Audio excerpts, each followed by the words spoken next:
my love.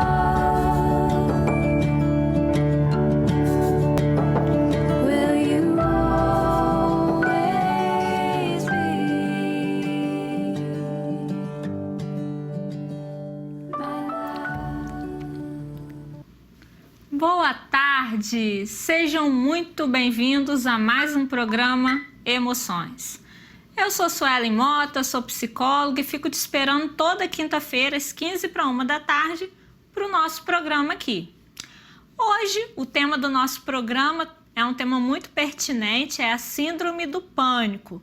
E quem nos mandou esse tema foi uma telespectadora que nos diz o seguinte, vou botar aí na tela o e-mail para vocês acompanharem. Olá, Suelen, gostaria de vê-la abordar sobre a Síndrome do Pânico, seus sintomas e suas causas. Obrigada. Obrigada a você pela participação, pela confiança no nosso programa. Esse tema da Síndrome do Pânico, que segundo a Organização Mundial de Saúde acomete de 2 a 4% da população mundial, ou seja, muita gente. E nós, mulheres, saímos mais prejudicadas porque também, segundo a OMS, nós somos mais propensas. O que não significa, homens que estão nos acompanhando, que vocês estão isentos. Recentemente eu recebi no meu consultório uma pessoa do sexo masculino com a Síndrome do Pânico. Então, assim, nós, mulheres, temos mais propensão, mas os homens também podem vir a desenvolver essa síndrome. No e-mail, a telespectadora que entrou em contato conosco, ela pergunta quais são as causas. Então, ainda não há um consenso dentro da comunidade científica acerca de quais sejam as causas da Síndrome do Pânico. Mas uma coisa a gente já sabe, existe uma predisposição genética, ou seja, pessoas que têm, essa predisposição em desenvolver a síndrome desde sempre. E existe também o fator ambiental, que é o estresse. E quando a gente fala de estresse, nenhum de nós está isento, porque é praticamente impossível passarmos pela vida sem um momento estressor. E é aí que a gente começa a entender o porquê a Síndrome do Pânico geralmente tem a sua primeira crise na faixa etária de 15 a 20 anos, em média. Eu gosto de deixar bem claro que isso é geralmente. Por quê? Porque tem pessoas que vão desenvolver a primeira crise lá na fase adulta, com 30 anos, por exemplo. Eu já peguei caso sim. Então, assim, não é que você não possa, eu já tenho 21, então eu nunca mais vou ter Síndrome do Pânico. Não é assim. O que acontece é que normalmente a primeira crise vem dos 15 aos 20 anos.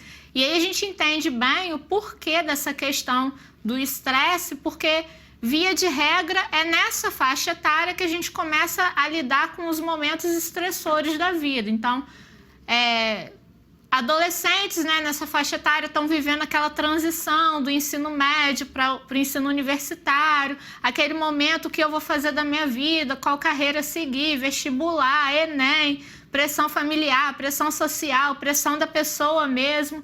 E aí, normalmente, é nesse momento que vem a primeira crise do pânico. Por quê?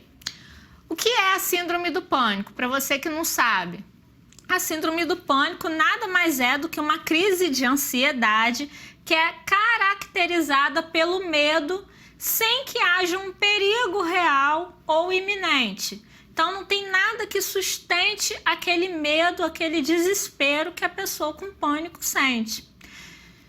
E porque é um medo muito forte, é muito comum que as pessoas que sofrem de pânico fiquem de emergência em emergência de hospitais. Por quê? Existe uma sensação de morte nesse momento da crise de pânico. São crises pequenas, então, via de regra, duram no máximo 30 minutos, com picos de 5 a 10 minutos, ou seja, algo bem curtinho, mas que quando não é tratado, o intervalo entre uma crise e outra tende a ser diminuído. Então, tem pessoas que chegam a ter 5 crises num dia só.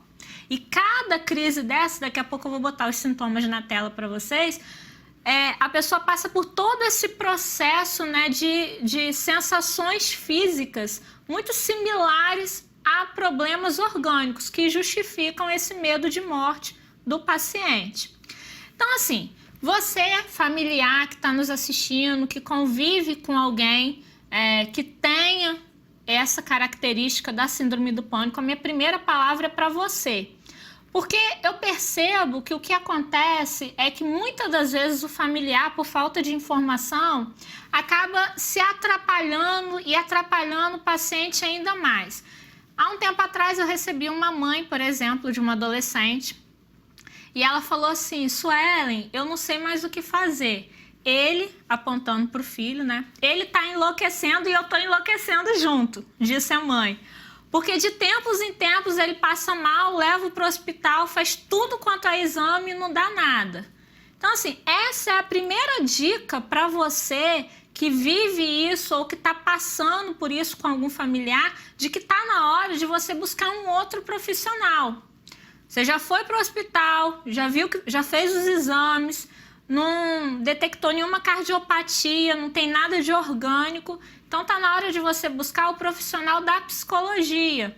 Por quê? Cada vez que esse paciente vai para o hospital e ele faz o exame, chega, pega o exame e vê que não tem nada, ele tende a ficar ainda mais ansioso e estressado.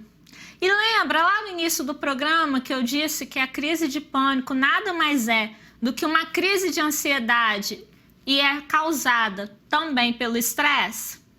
Então a gente já sabe que a gente precisa evitar a ansiedade e o estresse. E se quando eu vou ao hospital, eu faço meus exames, eu vejo que eu não tenho nada, eu fico ainda mais ansioso e estressado, esse é o momento de buscar um outro profissional. E aí o que eu quero dizer para você, normalmente as pessoas elas insistem em continuar nessa procura, né, de uma causa orgânica, o que faz com que fique ainda mais ansioso e gere uma segunda patologia. Então, via de regra, quando as pessoas chegam para nós no consultório, elas já têm o transtorno de pânico e essa segunda patologia que é a agorafobia. O que é isso, Sueli? A agorafobia é o medo do medo. Isso mesmo. A pessoa começa a ter uma ansiedade antecipatória. São aquelas pessoas, você vai conseguir identificar bem, que falam assim: ah, eu não vou viajar com vocês não, porque eu tenho muito medo. Vai que eu passe mal de novo, né? Vai que eu passe mal de novo e aí no meio da estrada não vai ter ninguém para me socorrer, eu vou morrer. Não vou não. E existem pessoas que chegam ao extremo de daqui a pouco não saem mais de casa. Ficam em casa porque tem medo de ir à esquina, passar mal, cair lá, não ter ninguém para socorrer. Ou seja, vão tendo a vida muito limitada. É por isso que é tão importante, logo nas primeiras crises, você foi ao médico, já viu que não tem nada orgânico, busque ajuda terapêutica. Por quê? O prognóstico sem essa ajuda é muito ruim. Como eu falei, as crises tendem a ir aumentando de intensidade e diminuindo o intervalo. Contudo, a notícia boa é: o prognóstico com o tratamento adequado é muito bom. O que eu tenho visto no consultório são pessoas cada vez voltando à qualidade de vida, assim, num intervalo de tempo muito pequeno. Então, vale a pena você buscar a ajuda certa, ok?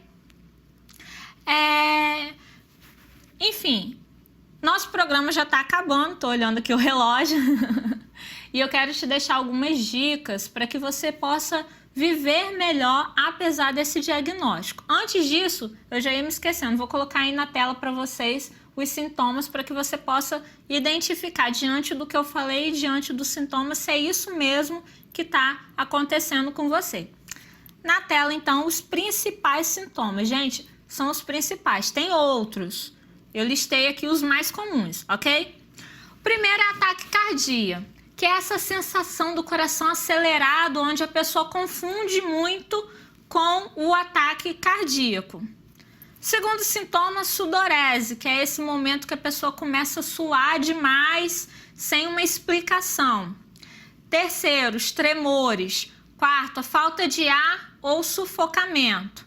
Tontura, a sensação de perigo iminente, o medo de perder o controle, medo da morte, dormência e formigamento nas mãos. Esses são os principais sintomas. Então, se você se identifica com esses sintomas e com o que eu falei, vamos lá, papel e caneta na mão, que as dicas estão aí para vocês. Separei 3 dicas muito simples e são tão simples que às vezes a pessoa fala assim, mas será que vai funcionar mesmo? Vai. Primeira dica, faça atividade física. Todos nós sabemos que a atividade física é algo muito bom para qualquer pessoa, salvo caso que por alguma questão orgânica o médico tenha pedido você para parar. Mas via de regra, o exercício físico é bom para todo mundo. O fato é que para quem sofre de síndrome do pânico, o exercício físico é mais do que muito bom, é fundamental. Por quê? Porque na atividade física você vai experimentar alguns daqueles sintomas, porém com sensação de prazer. Então, você que está me assistindo que gosta de, sei lá, correr. Quando você corre muito e você força o seu organismo na corrida, o seu coração acelera, você vai ter o suor, suas pernas ficarão bambas, ou seja, tudo que você sente dentro da síndrome do pânico, você vai sentir, porém com algo que te dê prazer, o que vai desmistificar a ideia de que aquele sintoma é perigo de morte. E isso já ajuda muito. Mas a grande questão é, não basta fazer atividade física, é preciso fazer uma atividade física que te dê prazer, porque senão você não vai conseguir associar esses sintomas com algo prazeroso, ok? Terceira dica. Segunda dica, na verdade, né? A questão da respiração. É muito simples, gente, mas os pacientes que colocam em prática realmente veem o resultado. Faça o exercício de respiração. Feche seus olhos, respire fundo, solte o ar vagarosamente. Faça isso pelo menos 3 vezes ao dia, numa série de 3, porque isso vai te ajudar a manter o equilíbrio e aí você, consequentemente, vai conseguir lidar melhor com os seus sintomas, tá? E a terceira e última dica é, se você já correu para os médicos, se você está fazendo tudo isso, como eu falei, se a cada exame você se sente ainda mais angustiado, porque não consta nenhuma causa orgânica, procure a ajuda de um terapeuta já. Não espere, como eu falei, gerar a segunda patologia, que é a agorafobia. Faça o quanto antes, procure um psicólogo o quanto antes. É isso, gente. Eu espero que você que nos mandou o e-mail tenha ficado satisfeito. Você que está nos acompanhando, eu espero que você tenha gostado do nosso programa, que essas dicas realmente possam te ajudar para que você tenha mais qualidade de vida. E eu quero convidar todos vocês a reverem o nosso programa quantas vezes vocês quiserem. É só acessar o nosso canal no YouTube. O canal é Emoções com a psicóloga Suelen Mota. Você pode assistir, compartilhar. Aliás, compartilhe certamente que muitas pessoas estão precisando dessas dicas. Amanhã eu vou falar um pouco mais desse assunto na nossa coluna, né? Bem-estar emocional, aqui nas páginas do Jornal Diário. E semana que vem eu fico te aguardando. Para você que está nos acompanhando aí na TV, está aparecendo aqui embaixo o meu telefone, se você quiser entrar em contato. Para você que está nos acompanhando pela rádio, o DDD é 22, o número é 99711 1135. Eu espero vocês, vai ser um prazer manter contato.